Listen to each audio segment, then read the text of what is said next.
Welcome to mister C tutorials.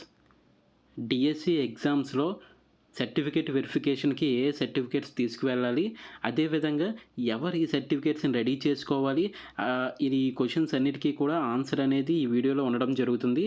ఇంకా మన channel ఎవరైనా సబ్స్క్రైబ్ చేయకపోయినట్టయితే సబ్స్క్రైబ్ చేయగలరు. అదేవిధంగా ఈ వీడియో ఎవరికైతే అవసరం అవుతుందో వాళ్ళకి షేర్ చేయగలరు.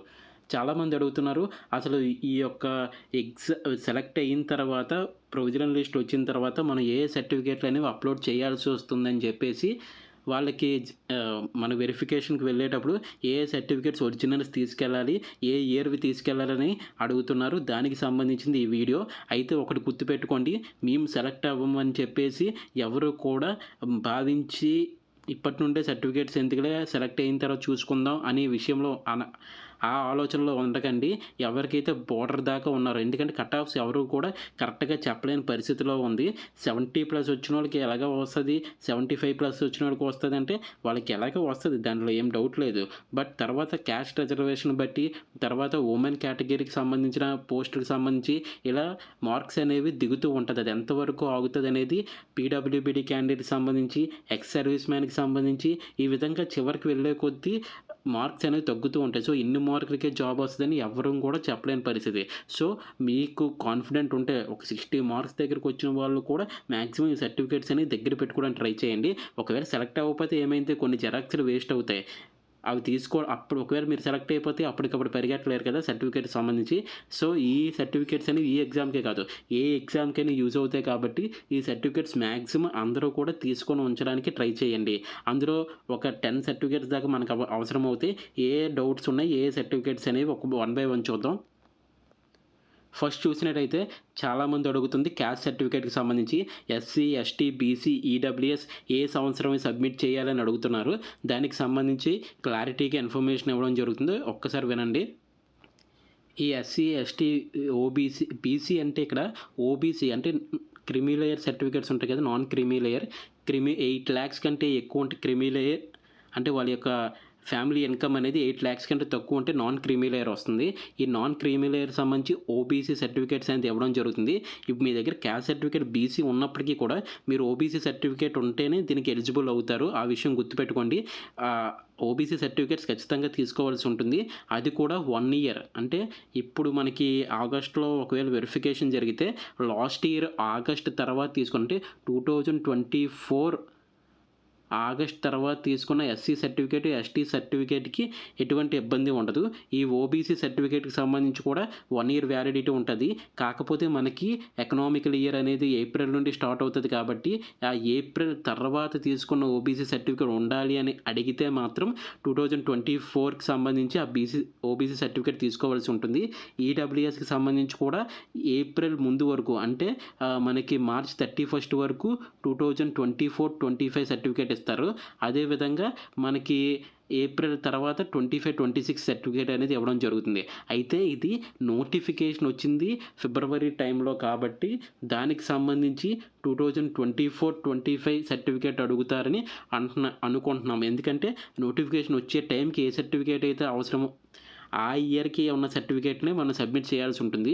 గ్రూప్ 2 మొన్న గ్రూప్ 2 అయింది కదా, ఈ గ్రూప్ 2 సర్టిఫికేట్ వెరిఫికేషన్ అప్పుడు ఏం జరిగిందంటే ఆ నోటిఫికేషన్ వచ్చింది 2023 డిసెంబర్లో నోటిఫికేషన్ అయితే రావడం జరిగింది.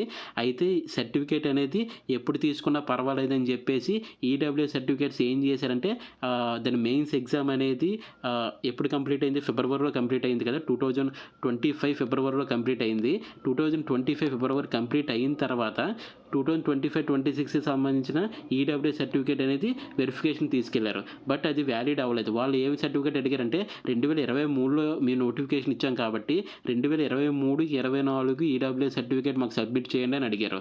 ఒకవేళ అప్పుడు సర్టిఫికేట్ లేకపోయినట్లయితే వాళ్ళు ఓపెన్ కేటగిరీ కింద తీసుకోవడం జరిగింది. ఇదేంటంటే నోటిఫికేషన్ ఏ రోజైతే వచ్చిందో ఆ ఇయర్కి సంబంధించిన సర్టిఫికేట్స్ ఇప్పుడు అడగడం జరుగుతుంది. అంటే మనం సర్టిఫికేట్ వెరిఫికేషన్ అప్పుడు సర్టిఫికేట్ ఉంటే సరిపోతుంది కదా అని అనుకొని వెళ్ళారు. కానీ అక్కడికి వెళ్ళిన తర్వాత నోటిఫికేషన్ అప్పుడు ఇచ్చాం కాబట్టి ఆ సర్టిఫికేట్ ఉండాలని అడిగారు.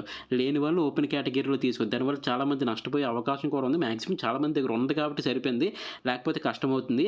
అదే సిచ్యువేషన్ ఇక్కడ కూడా వచ్చే ఛాన్స్ ఉంది. ఎందుకంటే ఏప్రిల్ 20 ఎగ్జామ్ డేట్ ఇచ్చి June 5 నుండి ఎగ్జామ్స్ కండక్ట్ చేయడం జరిగింది కాబట్టి ఏప్రిల్ దాటింది కాబట్టి 2025-26 అడగచ్చు, లేదా మేము ముందు నుండి చెప్తున్నాం కాబట్టి 2024-25.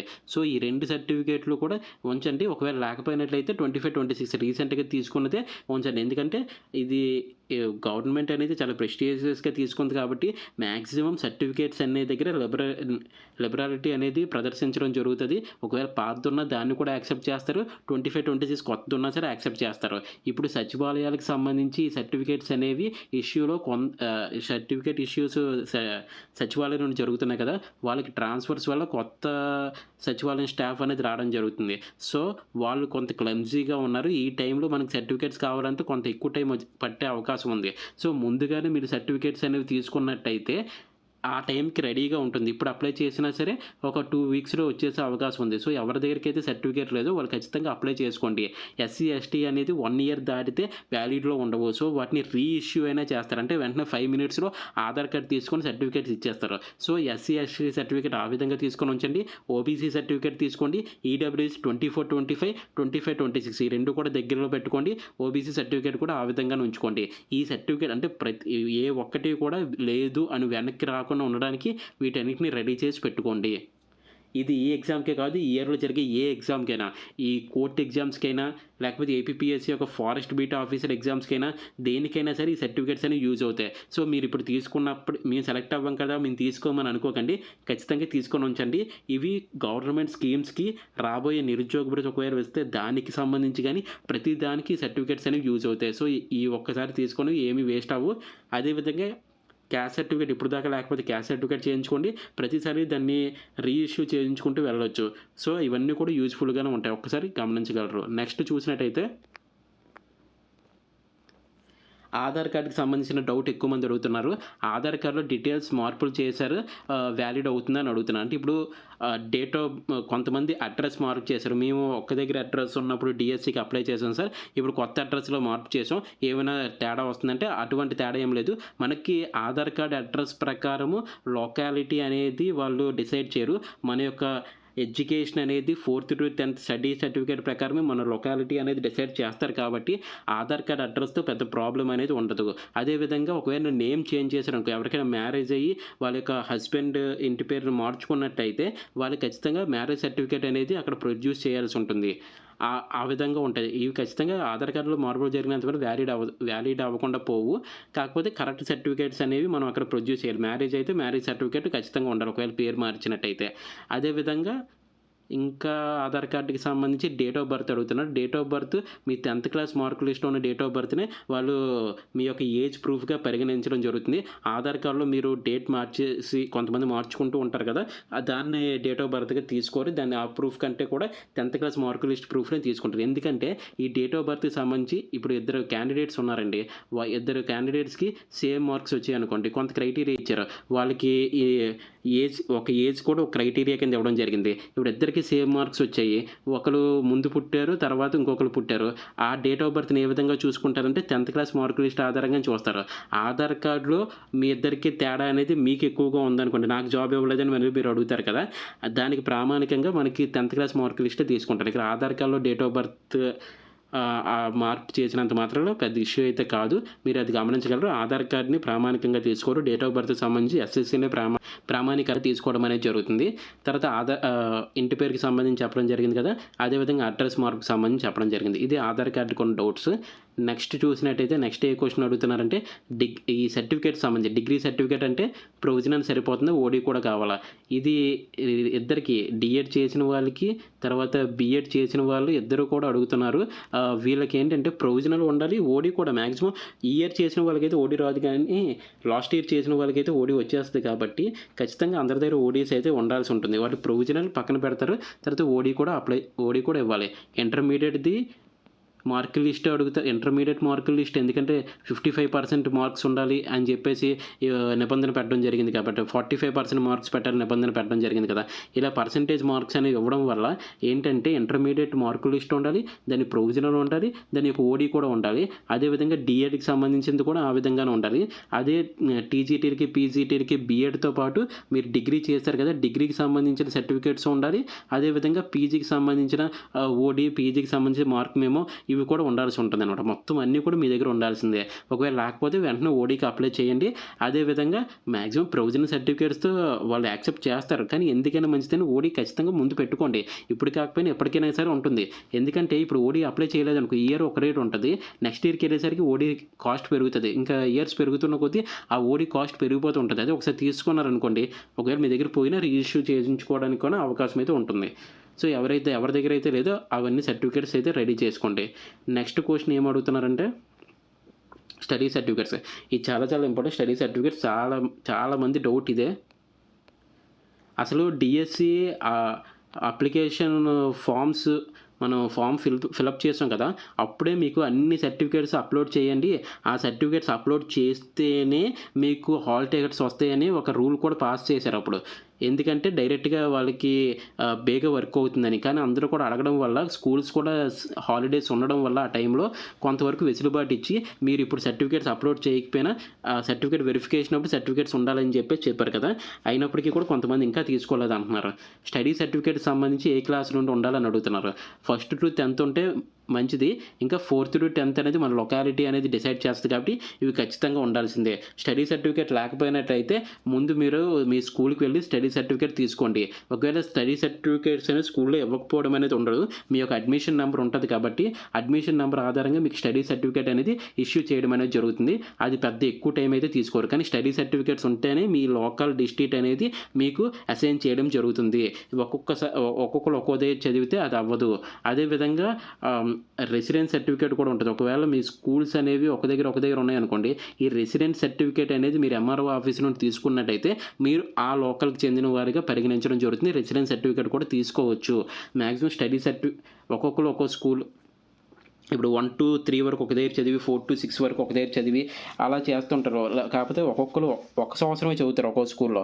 అలాంటి వాళ్ళు గాని ఈ రెసిడెన్స్ సర్టిఫికేట్ తీసుకొచ్చి ఎంఆర్ఓ ఆఫీస్‌లో ఉంటుంది. అదొక్కసారి మీ సచివాలయంకి వెళ్ళినా సరే వాళ్ళు క్లియర్‌గా చెప్తారు.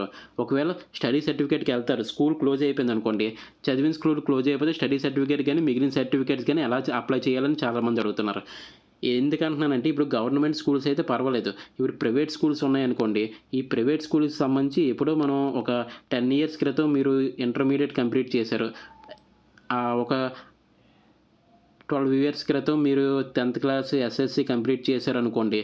వాళ్ళకేంటంటే ఆ ప్రైవేట్ స్కూల్స్ ఇప్పుడు క్లోజ్ అయిపోయాయి కొంతమందివి. అప్పుడు వాళ్ళ సర్టిఫికేట్స్‌కి ఏం చేయాలంటే ఒక్క స్కూల్ క్లోజ్ అయిపోయిందంటే ఆ స్కూల్‌ని ఆ దగ్గరలో ఉన్న ఇంకొక స్కూల్‌లో మెర్జ్ చేయడం అనేది ఉంటుంది. ఈ మెర్జ్ చేసినప్పుడు వీళ్ళ డేటా అంతా కూడా ఈ స్కూల్‌కి ట్రాన్స్‌ఫర్ అవుతుంది. అయితే మీ స్కూలు ఏ స్కూల్‌లో మెర్జ్ అయిందనేది డీఈఓ ఆఫీస్‌లో అనేది చెప్పడం అనేది జరుగుతుంది. ఆ డీఈఓ ఆఫీస్‌కెళ్ళి మీరు కనుక్కున్నట్లయితే మీకు ఏ స్కూల్‌లో మెర్జ్ అయిందనేది తెలుస్తది. లేకపోతే మీకు ఈ స్కూల్‌లో ఎవరైనా ప్రిన్సిపల్స్ వాళ్ళు తెలిసిన వాళ్ళు ఉంటే వాళ్ళు కూడా చెప్తారు మనది ఏ స్కూల్‌లో మెర్జ్ అయిందని చెప్పేసి. ఆ స్కూల్‌కి వెళ్ళినట్టయితే మీకు స్టడీ సర్టిఫికేట్ అనేది ఇవ్వడం అనేది జరుగుతుంది. దానికి టెన్షన్ పడాల్సిన అవసరం లేదు. మీ సర్టిఫికేట్స్ ఏమైనా సరే మెర్జ్ అయిపోయిన స్కూల్‌లో ఉంటాయి. అదేవిధంగా గవర్నమెంట్ స్కూల్ క్లోజ్ అయినా దగ్గరలో ఉన్న స్కూల్‌లో మెర్జ్ చేస్తారు కాబట్టి ఎయిడెడ్ స్కూల్‌లో అయినా సరే అవి కూడా ఏ ప్రాబ్లమ్ లేకుండా వాళ్ళ దగ్గరికి వెళ్ళినట్టయితే మనకు తెలుస్తుంది. దీనికోసం పెద్దగా టెన్షన్ తీసుకోక్కర్లేదు. కానీ మీరు ఒకసారి సెలెక్ట్ అయిన తర్వాత అప్పటికప్పుడు పరిగెట్టడం అనేది జరగదు. ఎందుకంటే సెలెక్టెడ్ లిస్ట్ వచ్చిన 10-15 డేస్ లోపే మొత్తం ప్రాసెస్ అంతా కూడా కంప్లీట్ అయిపోద్ది. సో, అందుకని ఎవరైతే ఉన్నారో వాళ్ళు ఖచ్చితంగా ముందుగానే సర్టిఫికేట్ తెచ్చుకోండి. ఈ సర్టిఫికేట్స్ ఎప్పటికైనా యూజ్ అవుతాయి. సో, ఇదే మంచి అవకాశం అనుకోని మీరు డీఎస్సీ రాసామండి ఇలా ఉంది పరిస్థితి. మీరు కొంచెం సర్టిఫికేట్ తెస్తే బావుంటదంటే వాళ్ళు కూడా మాక్సిమం ట్రై చేస్తారు ఇవ్వడానికి. ఈ టైంలో తీసుకుంటే అది నెక్స్ట్ ఎగ్జామ్స్ కూడా మీకు యూజ్ అవుతది. ఇది స్టడీ సర్టిఫికేట్ సంబంధించి ఒకవేళ స్కూల్ క్లోజ్ అయిపోతే ఏం చేయాలని చెప్పేసి. నెక్స్ట్ చూసినట్టయితే ఇంకేటి డీఎస్సీ అప్లికేషన్ ఫార్మ్. మనం ఏదైతే డీఎస్సీ వెబ్‌సైట్‌లో ఉంటది కదా! మనం ఫిల్ చేసిన అప్లికేషన్ ఫార్ము. ఈ అప్లికేషన్ ఫాము ఒక 2 కాపీస్ ప్రింట్ తీసుకొని ఉండాలి. అవన్నీ కూడా అప్పుడు చెప్తారు మనకి ఇన్‌స్ట్రక్షన్స్‌లో ఏమేమి కావాలని చెప్పేసి. డీఎస్సీ అప్లికేషన్ ఫామ్‌లో మనం ప్రిఫరెన్స్‌లు ఇచ్చాం. 1, 2, 3 అంటే ఎంపీపీ స్కూల్సా, జెడ్పీ స్కూల్సా, ఆశ్రమ పాఠశాల, ట్రైబల్ పాఠశాల లిస్ట్ ఇచ్చాం కదా! అది కూడా అప్లికేషన్ ఫామ్‌లో ఉంటుంది. సో, అప్లికేషన్ ఫామ్ ఒక ప్రింట్ ఉండాలి. అదేవిధంగా డీఎస్సీకి సంబంధించిన హాల్ టికెట్ ఎగ్జామ్ ఏదైతే రాసామో దాని యొక్క హాల్ టికెట్ ఉండాలి. అదేవిధంగా చూసినట్టయితే టెట్ ర్యాంక్ కార్డ్. ఎక్కువ మంది అడుగుతున్నారు టెట్ ర్యాంక్ కార్డ్ ఎప్పుడుది ఉండాలని చెప్పేసి.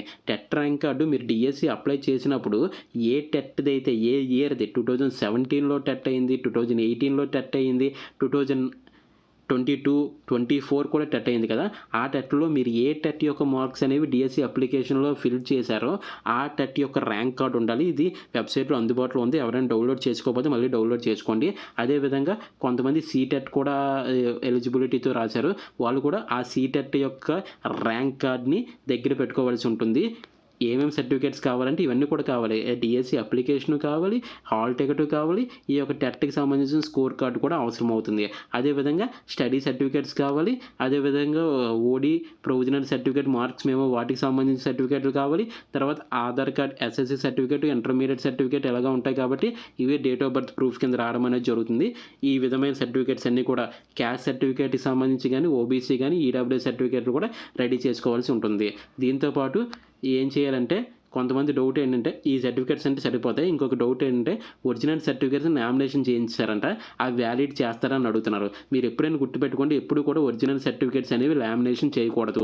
ఎందుకంటే దాని మీద ఉన్న సైన్స్ ఏవైతే ఉంటాయో అవి చెరిగిపోయి అంటే ఆ పేపర్ వెయిట్కి అది అంటికిపోయి ఆ యొక్క సైన్స్ అనేవి చెరిగిపోతున్నాయి. దానివల్ల ఏంటంటే నామినేషన్ చేస్తే అది డూప్లికేటో తెలియదు, ఒరిజినల్లో తెలియదు. దానివల్ల ఏంటంటే అవి యాక్సెప్ట్ చేయట్లేదు లామినేషన్ చేసిన వాటిని.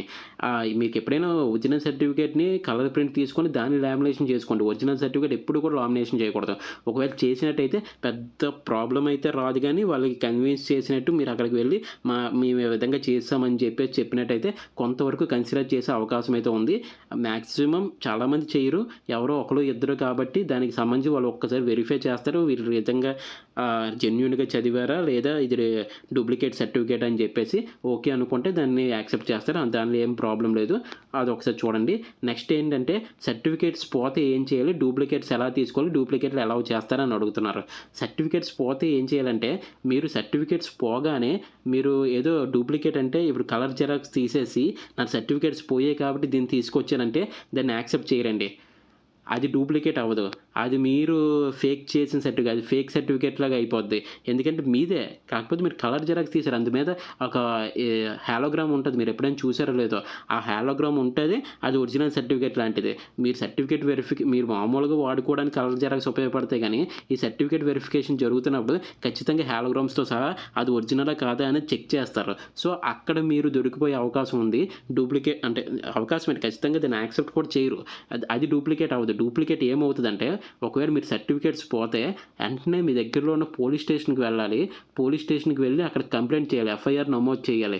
ఈ యొక్క సర్టిఫికేట్స్ మాకు పోయాయి అని చెప్పేసి ఆ ఎఫ్ఐఆర్ పట్టుకొని మీరు డిఈఓ ఆఫీస్కి వెళ్ళినట్టయితే మీ స్కూల్కి కానీ మీ డిఈఓ ఆఫీస్కి కానీ, స్కూల్కి వెళ్తే వాళ్ళు ప్రాసెస్ చెప్తారు డిఈఓ ఆఫీస్కి వెళ్ళి ఏ విధంగా అప్లై చేయాలని. ఒకవేళ స్కూల్ అనేది మర్జ్ అయిపోతే డైరెక్ట్ డిఈఓ ఆఫీస్కి వెళ్ళి ఈ విధంగా సర్టిఫికేట్స్ పోయాయండి, మేము పోలీస్ కంప్లైంట్ కూడా ఇవ్వడం అనేది జరిగిందని చెప్పేసి వాళ్ళకి ఎఫ్ఐఆర్ కాపీస్ అనేవి ఇస్తే దానికి సంబంధించి మీకు డూప్లికేట్ అనేది ఇవ్వడం జరుగుతుంది. డూప్లికేట్ వాళ్ళు ఇష్యూ చేస్తారు. అప్పుడు ఆ డూప్లికేట్ అనేది మీకు సర్టిఫికేట్ వెరిఫికేషన్ అప్పుడు యూజ్ అవుతాయి. అలాగే ఇచ్చింది డూప్లికేట్ అవుతుంది తప్ప మీరు కలర్ జెరాక్స్ తీసుకెళ్ళి నా సర్టిఫికేట్ పోయింది కాబట్టి దీన్ని తెచ్చారంటే దాన్ని ఎట్టి పరిస్థితుల్లోనే యాక్సెప్ట్ చేయరు. సో మీరు ఒకవేళ సర్టిఫికేట్స్ పోతే మాత్రం ఈ విధంగా చేయండి. ఇది ఒకరిద్దరు అడిగింది, ఇది అందుకని చెప్పడం జరుగుతుంది. మ్యాక్సిమం ఎవరి దగ్గర సర్టిఫికేట్స్ పోతే మాత్రం ఖచ్చితంగా కంప్లైంట్ ఇచ్చిన తర్వాత మనం ఎడ్యుకేషన్ డిపార్ట్మెంట్ దగ్గరికి వెళ్ళేటైతే మనకు డూప్లికేట్స్ ఇస్తారు. ఆ డూప్లికేట్లు మన ఏ ఎగ్జామ్లో సెలెక్ట్ అయినా లేదా ఫర్దర్ స్టడీస్ చేయడానికైనా డూప్లికేట్ సర్టిఫికేట్స్ని అలౌ చేస్తారు. ఆ విధంగా వచ్చిన డూప్లికేట్ సర్టిఫికేట్స్ తప్పితే మీరు కలర్ జెరాక్స్ తీసిన డూప్లికేట్ సర్టిఫికేట్స్ అయితే మాత్రం పనిచేయవు. నెక్స్ట్ ఫైనల్గా ఏంటంటే రిజర్వేషన్స్ ఏ విధంగా అమలు చేస్తారని అడుగుతున్నారు. ఈ రిజర్వేషన్స్ అనేది చాలా పెద్ద టాపిక్, బట్ ఇప్పుడు అందరికీ మ్యాక్సిమం దీని మీద అవగాహన ఉంటుంది. ఒక సింపుల్గా ఏంటంటే హారిజంటల్ వెర్టికల్ రిజర్వేషన్స్ అంటున్నారు కదా, డిఎస్సిలో ఇవి అమలు అవుతున్నాయంటే డిఎస్సిలో 2 హారిజంటల్ రిజర్వేషన్ ఉంటుంది, వెర్టికల్ రిజర్వేషన్ 2 కూడా అమలు అవుతున్నాయి. ఈ హారిజంటల్ రిజర్వేషన్ వెర్టికల్ రిజర్వేషన్ అంటే మనకి ఇప్పుడు SC, ST, BC, OBC, EWS ఈ విధంగా ఇచ్చారు కదా, ఇదంతా కూడా వెర్టికల్ రిజర్వేషన్ అంటే క్యాస్ట్ వైజ్ ఇచ్చేదంతా కూడా వెర్టికల్ రిజర్వేషన్ అవుతుంది. మళ్ళీ ఈ రిజర్వేషన్ అమలు అయిపోయిన తర్వాత మళ్ళీ ఎస్సీ కేటగిరీకి సంబంధించి, ఎస్టీ కేటగిరీకి సంబంధించి, ఓబీసీకి సంబంధించి, జనరల్కి సంబంధించి, ఈడబ్ల్యూకి సంబంధించి హారిజంటల్ రిజర్వేషన్ అమలు అవుతుంది. ఈ హారిజంటల్ రిజర్వేషన్ ఎవరికి ఉంటుందంటే ఉమెన్ కేటగిరీకి ఉంటుంది, పీడబ్ల్యూబీడీ క్యాండిడేట్స్కి ఉంటుంది, అదేవిధంగా స్పోర్ట్స్ మ్యాన్కి ఉంటుంది. ఉమెన్ కేటగిరీ ఖచ్చితంగా ఉంటుంది, పీడబ్ల్యూ మ్యాన్కి ఉంటుంది, ఎక్స్ సర్వీస్ మ్యాన్కి కూడా హారిజంటల్ రిజర్వేషన్ అనేది అమలు చేయడం జరుగుతుంది. వీళ్ళకి ఏంటంటే ఒక 10 పోస్టులు ఉంటే అందులో ముగ్గురు ఉమెన్ ఉండాలనుకోండి. అప్పట్లో ఏంటంటే ఈ 10 పోస్టులు చూసేవారు. అందులో ఉమెన్ అనేవారు ముగ్గురు ఉండాలి కదా! ఫస్ట్ 7 మెంబర్స్ ఎవరున్నా ఆళ్ళకిచ్చేసి లాస్ట్ 3 ఖచ్చితంగా ఉమెన్ ఉండేలా చూసుకునేవారు. ఈ 7లో ఉమెన్ కూడా ఉంటే వాళ్ళకి ఎక్స్‌ట్రా పోస్ట్ వచ్చేది. కానీ ఇప్పుడు ఈ హారిజాంటల్ రిజర్వేషన్ ప్రకారం ఏంటంటే ఈ 10 పోస్టుల్లో ఈ ఫస్ట్ 7 ఉన్నాయి కదా! ఈ 7లో ఒకవేళ ఇద్దరు లేడీస్ వచ్చారనుకోండి, ఈ 8, 9 కూడా అబ్బాయిలకొచ్చి పదోది అప్పటికి కూడా అమ్మాయికి రాకపోతే అప్పుడు అమ్మాయికి ఇస్తారు. ఇంకొక పోస్ట్ ఉంది కాబట్టి. లేదు ఈ 7లో ముగ్గురు అమ్మాయిలు వచ్చారనుకోండి, లాస్ట్ 3 కూడా అమ్మాయిలకైనా అవ్వచ్చు, అబ్బాయికైనా అవ్వచ్చు. ఇది హారిజాంటల్ రిజర్వేషన్. ఇప్పుడు దీనివల్ల ఏంటంటే కొంత అమ్మాయిలకి కొన్ని పోస్టులు తగ్గినట్టు. కాకపోతే అది కరెక్ట్ పద్ధతే. లేకపోతే రిజర్వేషన్ అనేది 10 మెంబర్స్‌లోని అందరూ అమ్మాయిలొచ్చేసినా సరే 7 మెంబర్స్ అమ్మాయిలొచ్చినా లాస్ట్ ముగ్గురు మళ్ళీ అమ్మాయిలనే తీసుకునేవారు అప్పట్లో.